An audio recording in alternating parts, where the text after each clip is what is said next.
Hello, my amazing children. This is Grandma Carla, and I am going to read you a new book by Beverly Cleary, Ramona's World. Now, I was just blessed to be able to get this out of the library before the library closed for COVID-19. So, I am going to read it to you before I return it to the library. Chapter 1. Ramona spreads the news. Ramona Quimby was 9 years old. She had brown hair, brown eyes, and no cavities. She had a mother and a father, a big sister named Beatrice, who was called Beezus by the family. And this was the exciting part. A baby sister named Roberta, after her father, Robert Quimby. "Look at her tiny fingernails," Ramona marveled as she looked at the sleeping Roberta. "And her little eyebrows. She is already a whole person." Only little. Ramona couldn't wait for the first day of school so that she could spread the news about her baby sister. That day finally came. It was a warm September day, and Ramona, neat and clean, with lunch bag in hand, half skipped, half hopped, scrunching through dry leaves on the sidewalk. She was early, she knew, but Ramona was the sort of girl who was always early because something might happen that she didn't want to miss. The 4th grade was going to be the best year of her life so far. Ramona was first to arrive at the bus stop in front of Mrs. Pitt's house. Mrs. Pitt came out of the front door and began sweeping her front steps. "Hi, Mrs. Pitt," Ramona called out. "Guess what? My baby sister is 2 months old." "Good for her," said Mrs. Pitt, agreeable to a baby in the neighborhood. Babies did not scatter candy wrappers or old spelling papers on the lawn in front of her house. Ramona pretended she was playing hopscotch until her friend Howie, who was already familiar with Roberta, joined her along with other children, some with their mothers, who were excited about the first day of school. "Hi, Ramona," he said, and leaned against a tree in the strip of grass between the sidewalk and the street. He opened his lunch bag and began to eat his sandwich. Ramona knew he was doing this so he wouldn't be bothered carrying his lunch. "Little boy," Mrs. Pitt called out, "little boy, don't drop any papers or orange peels in front of my house, and stay off my grass." "Okay." Howie took another bite of his sandwich as he moved to the sidewalk. Howie was not easily excited, which Ramona sometimes found annoying. She was often excited, and she liked to be excited. When the yellow bus stopped, Ramona was first on board. She plunked herself down on a seat across the aisle from another 4th grader, a boy named Danny, who was wearing a white t-shirt with Trailblazers printed on it. Ramona called him Yard Ape because she thought he acted like an ape on the playground. She was glad he had not moved away during the summer. "I have a new baby sister," she informed him. Yard Ape closed his eyes and hit his forehead with the palm of his hand. "Another Ramona," he said, and groaned. Ramona refused to smile. "You have a little brother," she reminded him. "I know," answered Yard Ape, "but we just keep him for a pet." Ramona made a face at him so he wouldn't know she liked him. When Ramona jumped off the bus at Cedarhurst School, she greeted old friends, most of them in new or at least clean clothes for starting the 4th grade. When she saw Janet, whom she had often seen in the park during the summer, the 2 girls compared calluses on the palms of their hands. "Your calluses are really big," said Janet, impressed. It was true. Ramona's calluses were hard and yellow because she lived close to the park, where she often went with Beezus and her mother and Roberta on warm summer days. She worked hard at the rings, pump, pump, swing, and by the end of the summer, she was able to travel down the line of rings and back again. "There's Susan," cried Janet, and ran to join her. Reluctantly, Ramona followed. "Hi, Susan," she said, eyeing Susan's short blonde curls. "Hi, Ramona," answered Susan. Neither girl smiled.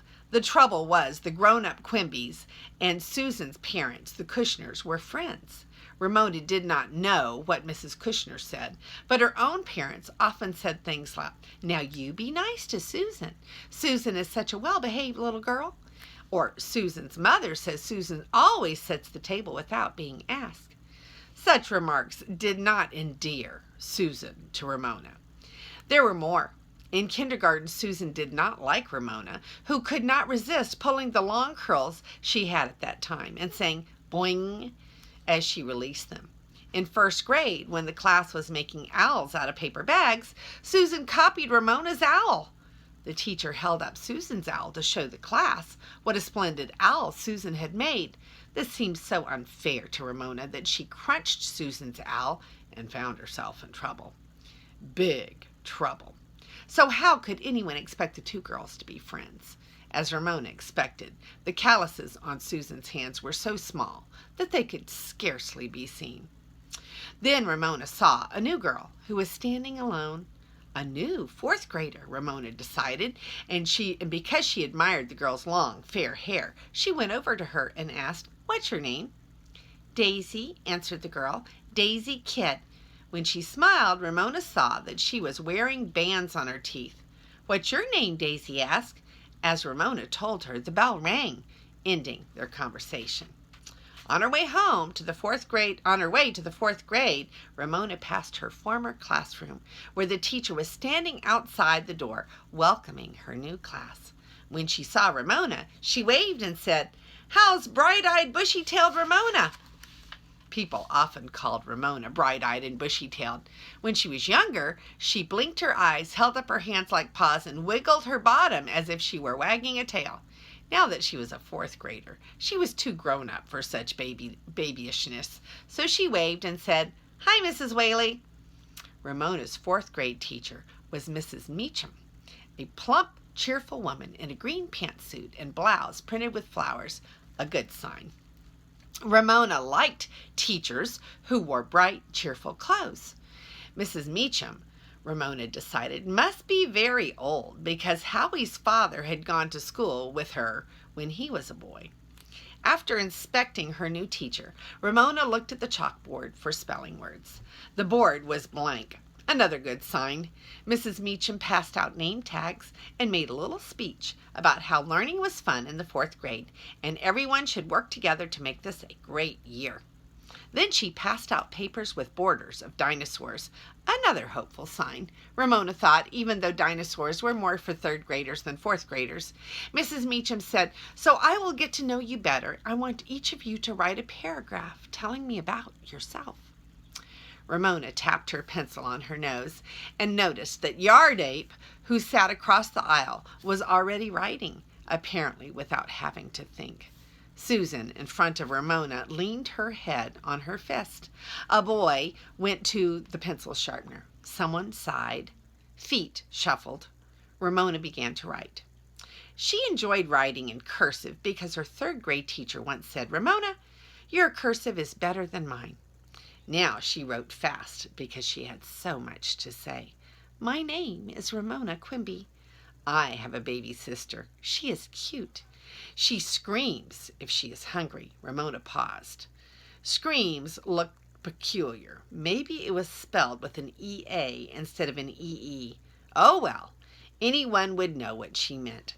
She had so much to say that she did not want to waste time spelling. "Sometimes I sit on the couch and hold her." Ramona enjoyed writing. Her face grew flushed as she wrote faster and faster toward the dinosaurs at the bottom of the page.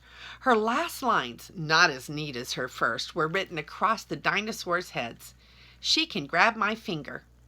Mother says I used to look like her. She says I can be her role model."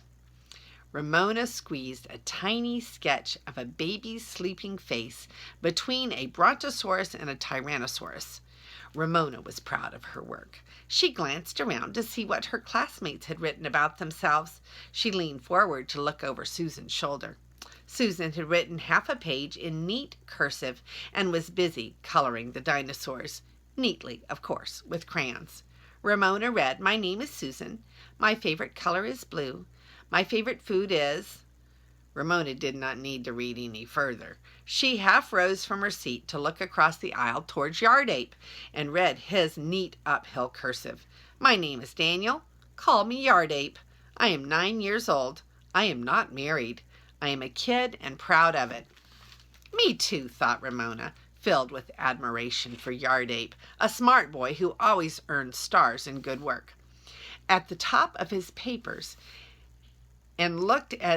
or good work at the top of his papers, and looked as if he were about to get into trouble. Somehow he never did, not in the classroom. On the playground, he ran faster, yelled louder, and kicked balls farther than any of the other boys. "All right, class," said Mrs. Meacham. "Pass your papers to the front." Ramona was so pleased with her work that she was almost sorry to part with it. At lunchtime, when the class went to the multi-purpose room, Daisy sat down beside Ramona. "Okay if I sit here?" she asked. "Sure," said Ramona. Together the girls tore open their lunch bags. They shared Ramona's corn chips, and each ate half of Daisy's brownie. Ramona told Daisy about Roberta. Daisy wished she had a little sister. She only had a big brother. Ramona admired Daisy's long blonde hair. Daisy admired Ramona's short hair and said she was lucky to have hair that didn't get tangled up when it was washed. It was a good beginning. After lunch, Mrs. Meacham said, "I've had time to look over what you have written. There is one description I would like to read to you." "Mine! Mine!" Ramona silently prayed, and sure enough, it was Ramona's description of Roberta that her teacher chose to read. Mrs. Meacham did not seem to notice a few misspelled words because she knew what Ramona meant. The class seemed to enjoy it, and Ramona was ecstatic. She couldn't wait to tell her mother. The rest of the day passed quickly. Ramona ran all the way home from the bus and found her mother sitting on the couch drinking tea and reading a book for her book club, which met once a month.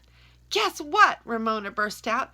"I wrote a composition about Roberta." "Shh! Roberta's asleep." Mrs. Quimby placed a marker in her book and closed it. "Sounds interesting," she said. She took a sip of tea. "It was," whispered Ramona. "It was so interesting that Mrs. Meacham read it to the whole class. Mrs. Meacham is about 1,000,000 years old, but she is nice." "I can't wait to read your composition," said her mother. Ramona frowned thoughtfully. "I suppose I could have said Roberta spits up sometimes." "We don't have to tell the whole world our little secrets." Mrs. Quimby looked amused, which Ramona found pleasant, not like being laughed at. Mrs. Quimby sipped her tea. It was a moment for confidences. Ramona told her mother, "There's a new girl named Daisy Kidd with bands on her teeth and long golden hair, like a fairy princess, and a brownie in her lunch. I know I'm going to like her a lot." "Good. She sounds nice," said Mrs. Quimby. Ramona picked up her mother's book. "Moby Dick. What's this about?" she asked. "A whale that bit off a man's leg," said Mrs. Quimby.